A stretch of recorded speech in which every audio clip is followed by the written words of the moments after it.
പുഴയും കടന്നിൻ്റെ ഇന്നത്തെ എപ്പിസോഡിലേക്ക് എല്ലാവർക്കും സ്വാഗതം. വീഡിയോ ആദ്യമായി കാണുകയാണെങ്കിൽ സപ്പോർട്ട് ചെയ്ത് സബ്സ്ക്രൈബ് ചെയ്ത് ലൈക്ക് ചെയ്യാൻ മറക്കല്ലേ.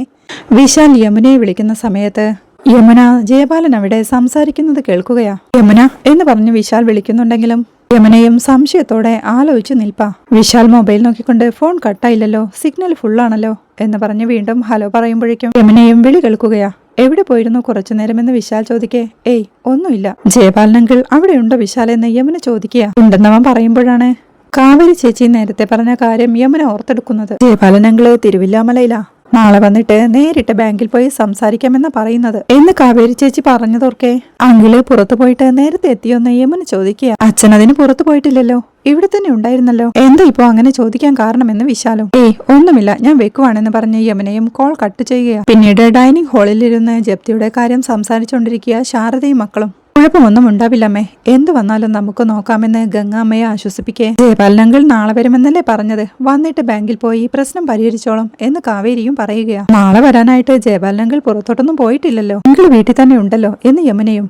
അതെങ്ങനെ നിനക്കറിയാമെന്ന് ഗംഗ സംശയത്തോടെ ചോദിക്കേ. അല്ല, കോളേജിൽ ലീവ് പറയാൻ വിശാൽ എന്നെ വിളിച്ചിരുന്നു, അപ്പോൾ ഞങ്ങൾ തമ്മിൽ സംസാരിച്ചോണ്ടിരുന്നപ്പോ പിന്നിന്ന് ജയപാലൻ അങ്കിളിന്റെ ശബ്ദം കേട്ടു എന്ന് യമുന പറയുന്നത് കേൾക്കേ. ഏയ് അത് വേറെ ആരുടെങ്കിലും ശബ്ദമായിരിക്കും എന്ന് അമ്മയും പറയുകയാ. അതെ അമ്മേ, ജയപാലൻ അങ്കിൾ നാളെയെ തിരുവില്ലാമലയിൽ നിന്ന് എത്തുന്നാ പറഞ്ഞത് എന്ന് കാവേരി പറയേ. അല്ല ചേച്ചി, അത് ജയപാലൻ അങ്കിളിന്റെ ശബ്ദം തന്നെയാ. സംശയം തീർക്കാൻ ഞാൻ വിശാലിനോട് ചോദിച്ചു, അങ്കിള് പുറത്തോട്ടൊന്നും പോയിട്ടില്ല, രാവിലെ മുതൽ അവിടെ തന്നെ ഉണ്ടെന്നാവും പറഞ്ഞത് എന്ന് യമുന പറയേ. കാവേരിയും സംശയത്തോടെ ഇരിക്കുക. അണ്ടത്തരം പറയാതെ പെണ്ണെ, വീട്ടിലുണ്ടായിട്ടും ജയപാലേട്ടൻ എന്തിനാ നമ്മളോട് ഇല്ലെന്ന് പറയുന്നത് എന്ന് അമ്മ ചോദിക്കേ. ഇവള് പറഞ്ഞതിൽ എന്തോ കാര്യമുണ്ടമ്മ. അച്ഛൻ മരിച്ചതിനു ശേഷം ജയപാലൻ അങ്കിളിന് ചില മാറ്റങ്ങളൊക്കെയുണ്ട്. അച്ഛന്റെ ചിതയ്ക്ക് കൊള്ളിവെച്ചന്ന് ഇറങ്ങിപ്പോയതാ. എന്താവശ്യമുണ്ടെങ്കിലും അങ്കിളും കുടുംബവും കൂടെ ഉണ്ടെന്നൊക്കെ പറഞ്ഞു. പക്ഷേ പിന്നിങ്ങോട്ട് തിരിഞ്ഞു നോക്കിയിട്ടില്ല. ഇനി അങ്കിള് നമ്മളിന്ന് എന്തെങ്കിലും മറയ്ക്കുന്നുണ്ടോ? അച്ഛനെ പറ്റി നമുക്കറിയാത്ത എന്തെങ്കിലും അങ്കിളിനറിയാമോ എന്ന് കാവേരി സംശയം പറയേ. വേണ്ടാത്തത് പറയില്ലേ കാവേരി, ദൈവദോഷം കിട്ടും നിനക്ക്. അരവിന്ദേട്ടൻ പോയതിൽ നമുക്ക് എന്തോരം വിഷമമുണ്ട്, അത്രയും തന്നെ വിഷമമുണ്ട് ജയപാലേട്ടനും. നിങ്ങളെയൊക്കെ കാണുന്നതിന് മുന്നേ, എന്തിന് എന്നെ കാണുന്നതിന് മുന്നേ അവരടുത്ത കൂട്ടുകാരാ എന്ന് അമ്മ പറയേ. എങ്കിൽ പിന്നെ എന്തിനാ അമ്മേ നമ്മൾ ജപ്തി പ്രശ്നം പറയുമ്പോ അങ്കിള് തിരുവല്ലോമലയിലാണെന്ന് കള്ളം പറയുന്നത് എന്ന് കാവേരിയും ചോദിക്കുന്നുണ്ട്. ജയപാലേട്ടൻ അങ്ങനെ പറഞ്ഞെങ്കിൽ അതിനെന്തെങ്കിലും കാരണം കാണും എന്നമ്മ പറയേ. അത്രയും അടുപ്പമുള്ള ഒരാള് ഇങ്ങനൊരു പ്രശ്നം വരുമ്പോ വരേണ്ടതല്ലേ എന്ന് കാവേരിയും ചോദിക്കുക. അതൊന്നും എനിക്കറിയില്ല, ജയപാലേട്ടൻ വന്നില്ല എങ്കിൽ അതിനെന്തെങ്കിലും കാരണമുണ്ടാവും, അത് വെച്ച് വെറുതെ അദ്ദേഹത്തെ സംശയിക്കരുത് എന്ന് അമ്മയും ഓർമ്മിപ്പിക്കുന്നുണ്ട്.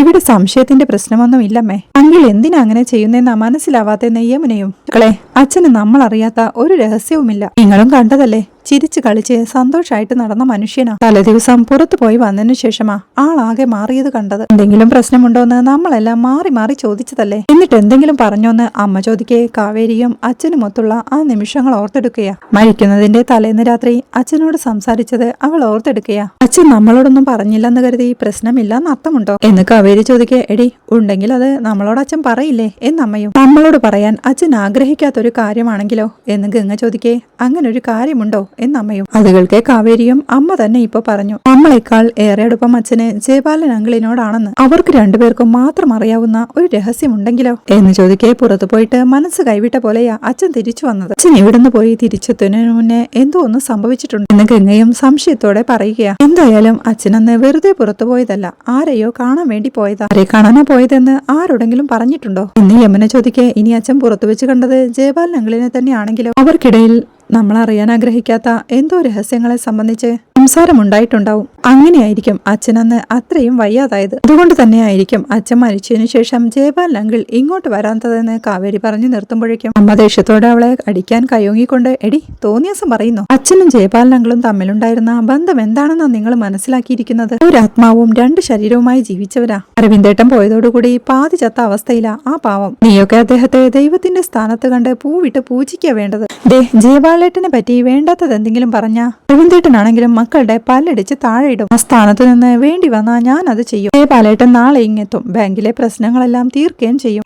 ഇപ്പൊ പറഞ്ഞത് പറഞ്ഞു, ഇനി ഒരു തവണ കൂടി പറയാൻ വാ തുറന്നാ നോക്കിക്കോ, ആരാണെങ്കിലും കിട്ടും എന്ന് താക്കീതോടെ പറഞ്ഞുകൊണ്ട് അമ്മ എവിടുന്ന് ദേഷ്യത്തോടെ എണീറ്റ് പോവുകയാ. എന്ത് കുഴപ്പമുണ്ടല്ലോ ചേച്ചി എന്ന് യമുന സംശയത്തോടെ പറയേ. കാവേരിയും ആലോചനയോടെ ഇരിപ്പ. അവിടെ റിസോർട്ടിലെ പൂളിനരികിൽ കാവേരിയെക്കുറിച്ചുള്ള ഓർമ്മകളിലായിരുന്നു നിവിൻ. അപ്പോഴാണ് അമ്മ അങ്ങോട്ട് വന്ന്, നിവിൻ നീ ഭക്ഷണം കഴിച്ചില്ലേ എന്ന് ചോദിക്കുന്നത്. ഇല്ലെന്നവൻ പറയേ, വാ നമുക്ക് ഒരുമിച്ചിരുന്ന് കഴിക്കാമെന്ന് അമ്മയും. വേണ്ടമ്മേ എനിക്ക് വിശപ്പില്ലെന്ന് നിവിൻ പറയേ, നിന്റെ കോളേജിൽ നിന്ന് എന്നെ വിളിച്ചിരുന്നു, ഈ ക്ലാസ് അറ്റൻഡ് ചെയ്യാത്തത് എന്താണെന്നും ചോദിച്ചു. നിന്നെ വിളിച്ചിട്ട് കോൾ അറ്റൻഡ് ചെയ്യുന്നില്ലെന്നും പറഞ്ഞു. അച്ഛൻ വിളിച്ചപ്പോഴും ചോദിച്ചു നിന്റെ ഫ്യൂച്ചർ പ്ലാൻ എന്ന് അമ്മ ചോദിക്കേ, ആ കോഴ്സ് കണ്ടിന്യൂ ചെയ്യാൻ എനിക്ക് വലിയ താല്പര്യമൊന്നുമില്ല നിവിനും.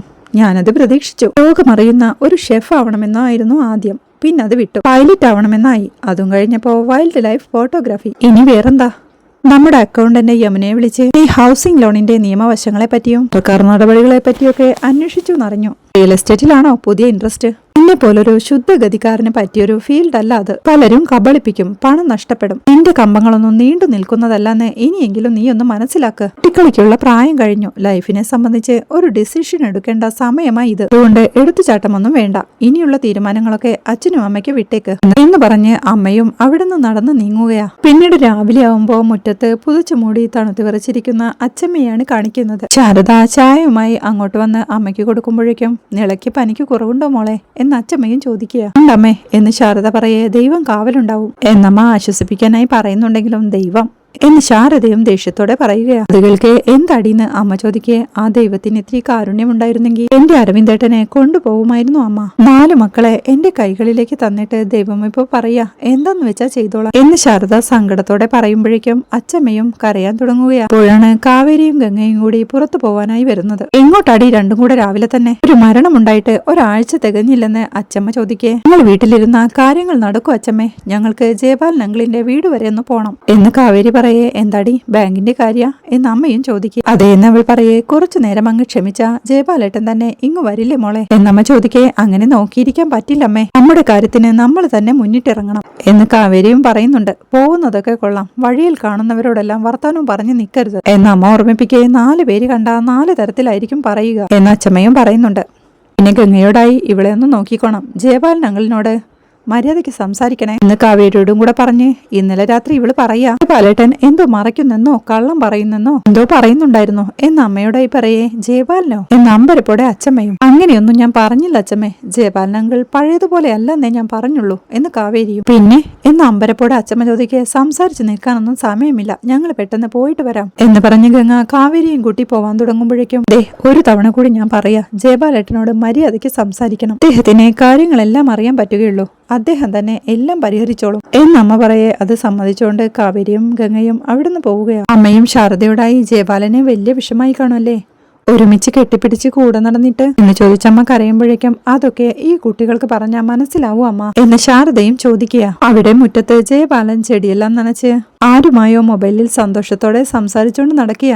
വേണം പഴയ പോലെ നമുക്കെല്ലാം ഒത്തുകൂടാൻ കേട്ടോ. അയ്യോ അത് പറ്റത്തില്ല, വീട്ടിൽ പറ്റത്തില്ല, വീട്ടിൽ ഞാൻ നല്ല കുട്ടിയാ, ദേവീപാദങ്ങളെ ഉപാസിച്ചു കഴിയുന്ന ഒരു പാവം ഭക്തൻ. പിന്നെ കുറിഞ്ഞിക്കാട്ടെ തോട്ടത്തിൽ നമുക്കൊരു സെറ്റപ്പ് ഉണ്ട്, അങ്ങോട്ട് വന്നാ മതി. അതേ നമ്മുടെ സാമ്രാജ്യമാ, അവിടെ എന്ത് വേണേലും ആവാം, രീതിയും സമയം ഒക്കെ താൻ തന്നെ ഫിക്സ് ചെയ്താൽ മതി, എല്ലാരും വിളിച്ചോടും എന്നൊക്കെ ജയപാലൻ പറയുമ്പോഴേക്കും ഏട്ടാന്ന് വിളിച്ച് ചായയുമായി പ്രവീണയും അങ്ങോട്ടെത്തുക. താൻ പിന്നെ വിളിക്കാമെന്ന് പറഞ്ഞ് ആ കോൾ കട്ട് ചെയ്ത് ജയപാലൻ ചായ വാങ്ങുമ്പോഴേക്കും, പോകുന്നില്ലേ എന്ന് പ്രവീണയും ചോദിക്കുക. എങ്ങോട്ടെന്ന് ജയപാലൻ ചോദിക്കേ. അരവിന്ദേട്ടന്റെ വീട്ടിലേക്ക് എന്നവളും. എടി നിനക്ക് രാവിലെ എണീറ്റ് വരുമ്പോ ഇത് തന്നെ പറയാനുള്ളോ, ജപ്തി മരണം, ഒരു നിമിഷവും മനുഷ്യന് മനസ്സമാധാനം തരില്ല എന്ന് പറഞ്ഞ് ചായ കപ്പ് പ്രവീണയുടെ കയ്യിലേക്ക് കൊടുത്ത് ദേഷ്യത്തോടെ അകത്തേക്ക് നടന്നു പോവുകയാ ജയപാലനും. അവിടെ സ്നേഹതീരത്തിൽ പനിച്ചു വിറച്ചിരിക്കുന്ന നിലയെ ഗുളിക കഴിപ്പിക്കുക അമ്മ ശാരദ.